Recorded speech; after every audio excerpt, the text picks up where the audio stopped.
بسم اللہ الرحمن الرحیم۔ حضرت سیدنا عمر فاروق رضی اللہ عنہ نے یہ کہتے ہی اپنے بہنوئی حضرت سعید بن زید رضی اللہ عنہ کے منہ پر تماشا دے مارا۔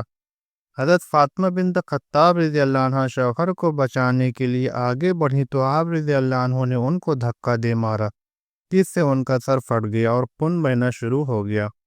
حضرت سعید بن زید رضی اللہ عنہ نے آپ رضی اللہ عنہ کے جلال کی پرواہ کیے بغیر کہا، ہاں، ہم نے اسلام قبول کر لیا ہے اور حضور نبی کریم صلی اللہ علیہ وآلہ وسلم پر دل و جان سے ایمان لے آئے ہیں۔ حضرت سیدنا عمر فاروق رضی اللہ عنہ نے حضرت سعید بن زید رضی اللہ عنہ کا سخت لہجہ اور بہن کا بہتا ہوا خون دیکھا تو شرمندہ ہوئے اور کہنے لگے، اچھا، مجھے بھی وہ صفحات دکھاؤ جو تم پڑھ رہے تھے، میں تمہیں وہ پڑھ کر واپس کر دوں گا۔ حضرت فاطمہ بن خطاب رضی اللہ عنہ نے کہا،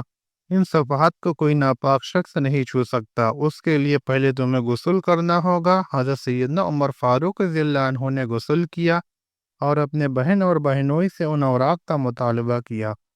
حضرت فاطمہ بن خطاب رضی اللہ عنہ نے خود سورۃ طٰہٰ کی تلاوت شروع کی۔ جب وہ اس آیت پر پہنچی، اننی انا اللہ لا الہ الا انا فاعبدونی واقم الصلاۃ لذکری،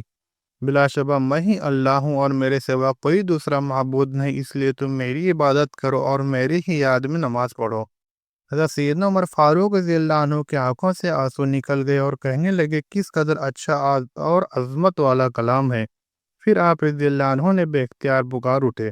اشہد ان لا الہ الا اللہ واشہد ان محمد رسول اللہ،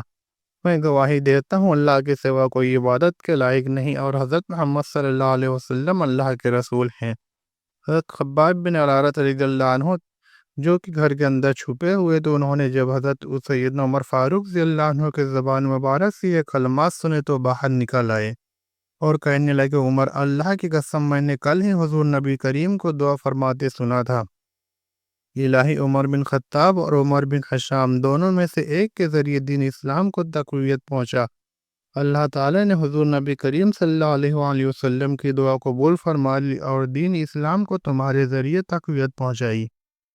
حضرت سیدنا عمر فاروق رضی اللہ عنہ کے قلب پر رخت طاری ہو گیا اور آپ رضی اللہ عنہ حضرت خباب بن عرارۃ رضی اللہ عنہ سے کہنے لگے، مجھے اس وقت حضور نبی کریم صلی اللہ علیہ وسلم کی خدمت میں لے چلو۔ حضور نبی کریم صلی اللہ علیہ وسلم اس وقت کوہ صفا کے نواح میں دار ارقم میں موجود تھے۔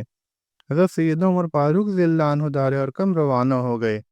صحابہ کرام رضی اللہ عنہ نے جب آپ رضی اللہ عنہ کو آتے دیکھا تو حضور نبی کریم صلی اللہ علیہ وسلم کو اس بات کی اطلاع پہنچائی۔ حضور نبی کریم صلی اللہ علیہ وسلم کے چچا حضرت سیدنا حمزہ رضی اللہ عنہ جو کہ اس وقت حضور نبی کریم کے پاس موجود تھے، انہوں نے جب آپ رضی اللہ عنہ کے متعلق سنا تو فرمایا، عمر کو آنے دو، اگر وہ بھلائی کے ارادے سے آیا ہے تو اس کے ساتھ بھلائی ہی ہوگی اور اگر وہ کسی برائی کے ارادے سے آیا ہے تو میں اس کا سر قلم کر دوں گا۔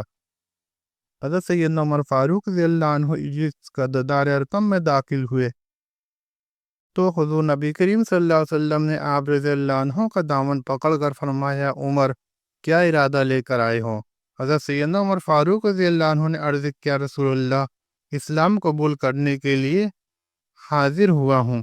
حضور نبی کریم صلی اللہ علیہ وآلہ وسلم نے آپ رضی اللہ عنہ کی بات سن کر نعرہ تکبیر بلند کیا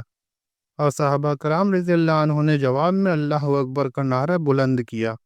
جس سے کوہ صفا کی پہاڑیاں گونج اٹھی۔